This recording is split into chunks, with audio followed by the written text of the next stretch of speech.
Hello everyone, welcome or welcome back. It's Paula here with Paula's Imperfect Plans. Today, where I do all things our personal finance and my personal planning. And today we are working on our finances. This is a budget closeout video. So we got paid on August 8th. And so today is again payday. And so we are coming in and closing out this budget to prepare for our next budget. So let us start with our income. So my income was $13.15.79 and my husband's was $17.21.44. We had a few other categories that came up, and so I'm going to put those in here so you can see those because there's not enough lines. So I had $393.26 was my mileage reimbursement check through my work. $66 of plasma came into the budget. $233 in completed, I think it was our completed debt binder. And then our roundups were $4.61. So that other category then is a total of $696.87. And I'm going to add that to our income lines, which means we are working with a total balance of $3,734.10 in this current budget. So we moved down now to our fixed expenses, and so we put aside half of our internet bill with the first paycheck of the month. That's $35. We have an $80 donation. REC is our electric bill. August is the highest bill of the year by far, $401.14. $131 per paycheck is set aside for all of our life insurance policies. I think my husband and I each have two separate ones, and then we have one for each of our kids. All these subscriptions were exactly as budgeted. Amazon Prime is $748, Disney Plus is $1069, XM Radio is $1068 for two different vehicles that it's in. Instant Ink is $582. I have not been doing the Kindle. Netflix is $855, and our kids' insurance is $40. Daycare was $200. And then the last three are our annual and semi-annual bills. So while they're technically sinking funds because I'm setting it aside, I still consider it a fixed expense because, well, it is. I need to put this money aside to pay for a bill in the future. It's not variable spending and is very much fixed. So homeowners and vehicle insurance come due at the same time, so I put them in one pot, and I set aside $300 in the first paycheck for those. Our next premiums, our next 6-month premium is due in November. And then for workout subscription, $5, and our Mint Mobile for kind of our extra home / oldest kid's phone is $5.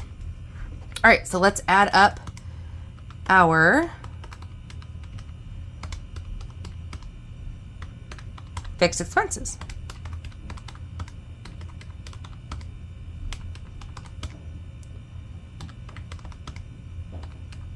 Whoops, 4. 36 makes 40. All right. That is the total.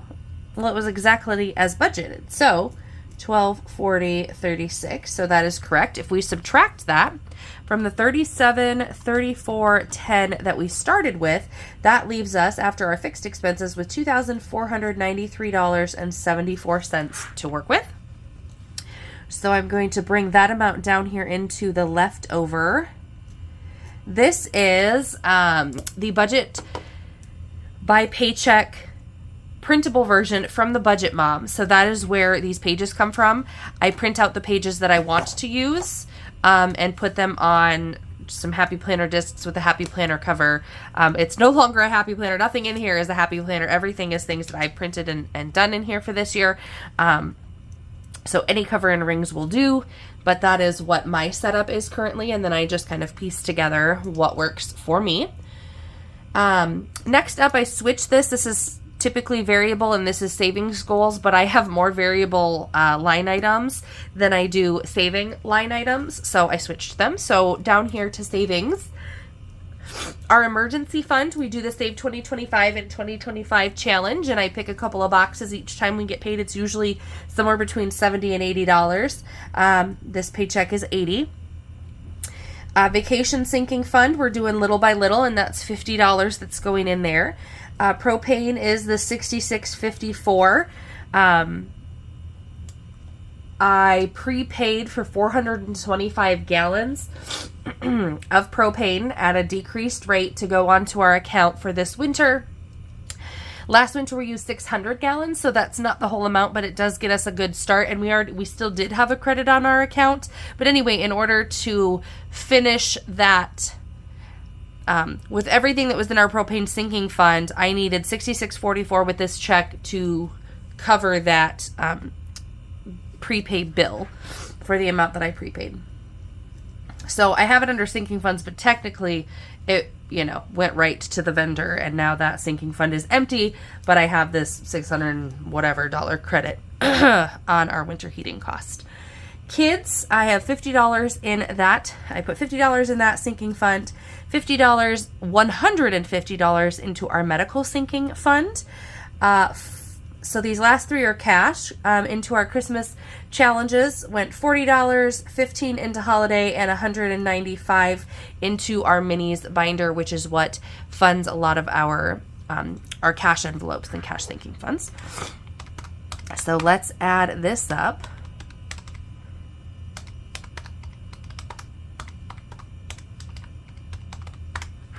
Okay, exactly as budgeted, $646.54. And if we subtract that from what we started with here, $24.93.74.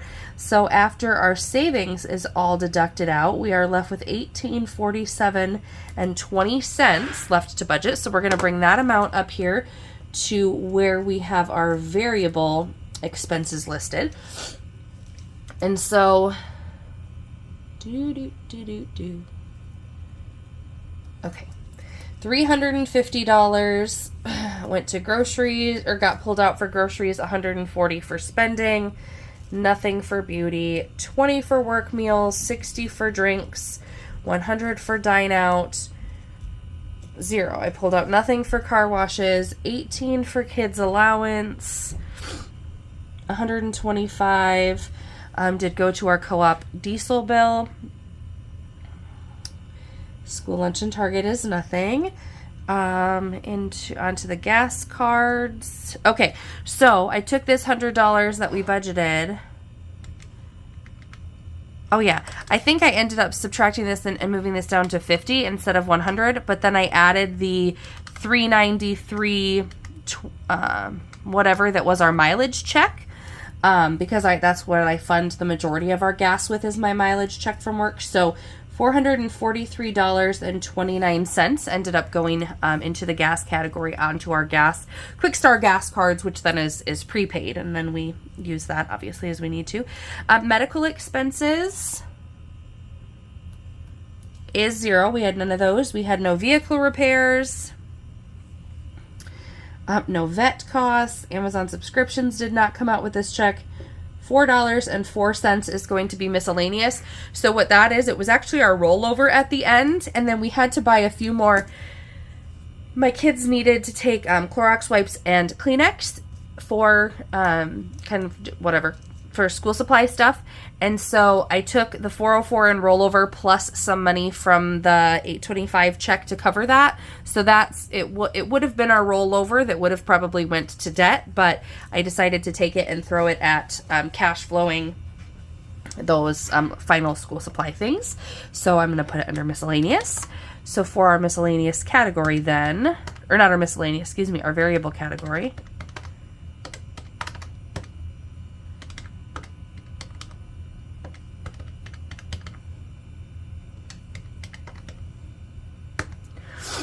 we have $1,260.33. And if we subtract that from $1847.20, we are now left with $586.87. And our last category here is extra debt. So let's see if we did.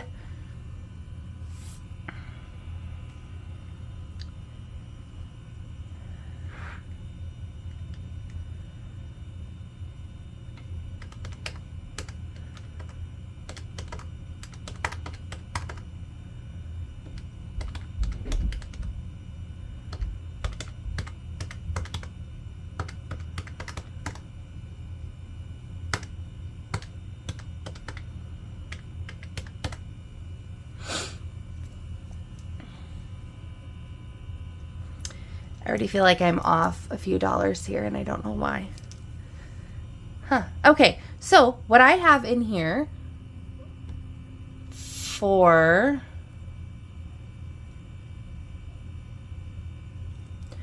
so in our debt binder, I originally had $100, and then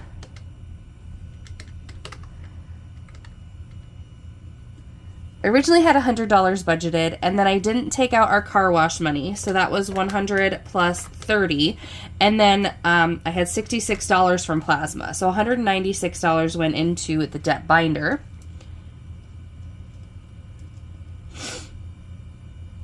And then onto our Wells Fargo card, directly onto the card, I have $340.87 that went right onto the card, which leaves us $536.87, which is a difference of $50, and I don't know why I'm off $50. Oh.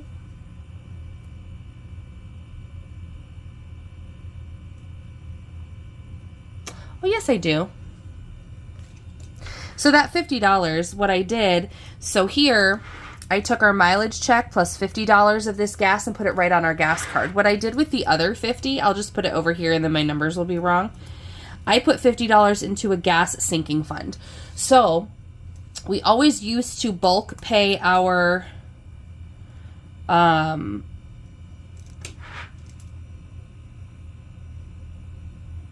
gas and just get a fill in a gas tank that we owned, and then there started to be a benefit for us to actually do it through the Quick Star cards through the fundraising app for our school. So it